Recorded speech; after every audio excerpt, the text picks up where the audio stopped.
සීගිරිය. ඇත්තටම මේක කාශ්‍යප රජුගේ නිර්මාණයක්ද? අවුරුදු 18ක් වැනි කෙටි කාලයකින් මෙවැනි ලෝක පුදුමයක් නිර්මාණය කරන්න පුළුවන්ද? නෑ.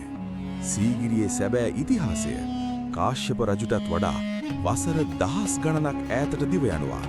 ඒ මහා රාවණ රජුගේ යුගය දක්වායි.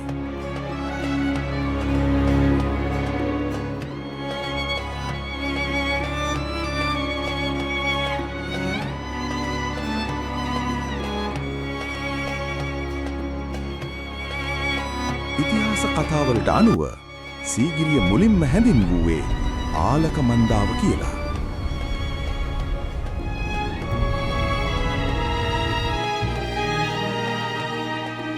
මෙය රාවණ රජුගේ සහෝදරයා වූ කුවේරයාගේ වාසභවනයයි.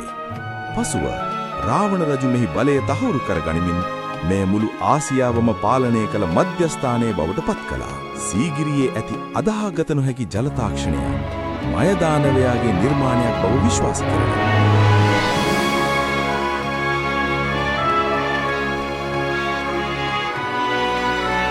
කාශ්‍යප රජු කලේ කැලේට වැසී තිබූ මේ මහා බලකොටුව නැවත සොයාගෙන එය ප්‍රතිසංස්කරණය කිරීම පමණයි. ඔබ දන්නවා සීගිරිය පර්වතයේ මුහුණේ ඇති සමතලා භූමිය රාවණ රජුගේ අනුමනර යානා ගොඩවැස්ස වූ ගුවන් තොටුපළක් බවටත් මතයක් පවතිනවා. එය හුදෙක් මාලිගාවක් නොවේ.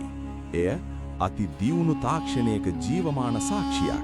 රාවණ රජුගේ අභිමානවත් ඉතිහාසයෙන් අපට ඉගැන්වුවේ බොහොම පොඩි කොටසක් විතරයි.